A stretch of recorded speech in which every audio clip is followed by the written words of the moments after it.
આંબાનો પાક એ બાગાયતી પાક છે. વર્ષની અંદર એક વખત રળી આપનારો પાક છે. કેરીની મીઠાશ અને કેરી આમ તો દેશ પ્રદેશની અંદર પણ આપણી કેસર કેરી વખણાય છે.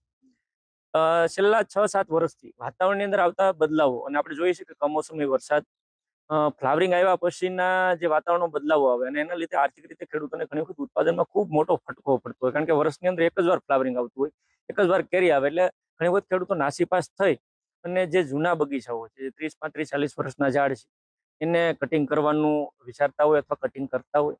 પરંતુ હું ખાસ મારા આ માધ્યમથી એવી આપ સૌને જાણ કરું છું કે કૃષિ વિજ્ઞાન કેન્દ્ર હોય, કૃષિ યુનિવર્સિટીઓ દ્વારા, ખાસ કરીને બાગાયતી પાકો બાગાયત વિભાગ દ્વારા આપણે સતત એવો પ્રયત્ન કરી કે હવે થોડુંક આપણે ખાસ કરીને આંબાની અંદર પણ એવા કેમિકલોનો ઉપયોગ ન કરીએ કે જે કેમિકલો આંબાની આ ફ્લાવરિંગની પ્રોસેસમાં અથવા તો આંબાના ઉત્પાદનમાં અસર કરતા અથવા નેગેટિવ અસર થતી હોય. થોડુંક પ્રાકૃતિક ખેતી, જીવામૃત, ઘન જીવામૃત, બીજામૃત, એની અંદર ખાસ કરીને ઉપરના જે પણ જીવાતો રોગ આવે તો એના માટે નિમાસ્ત્ર, અગ્નિઅસ્ત્ર, બ્રહ્માસ્ત્ર, 10 અર્ક, આ ઘટકોનો ઉપયોગ કરીએ અને ઝાડને બચાવવાની કોશિશ કરીએ, જમીનને બચાવીએ.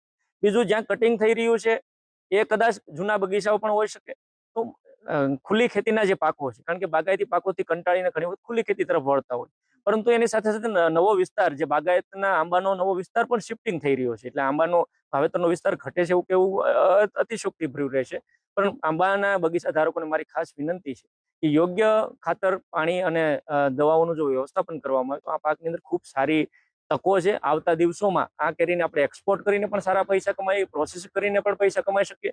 તો કટિંગ ન કરતા તમારા આંબાને જાળવી કેમ રાખવા, તમારી જમીનને જીવંત કેમ રાખવી, એ પગલાઓ ખાસ ભરવા. ચોક્કસથી છેલ્લા ઘણા વર્ષોથી મેં કીધું ને કે આપણી કેસર કેરી એક ખૂબ અગત્યની એક માનવામાં આવે કે આની અંદર જે મીઠાશ છે એ અન્ય વિસ્તારોમાં, અન્ય કેરીઓમાં નથી. એમાં ગીરની જે કેસર કેરી છે વિશ્વ પ્રખ્યાત છે. એટલે આપણે આને કેમ સારી રીતે ભાવ લઈ શકીએ, એક્સપોર્ટ કરી શકીએ, ગુણવત્તાવાળી બનાવી શકીએ, એ ખેડૂત મિત્રો એ દિશામાં કામ કરવાની જરૂર છે. તો આ પાકમાંથી ખૂબ સારા પૈસા પણ કમાઈ શકે.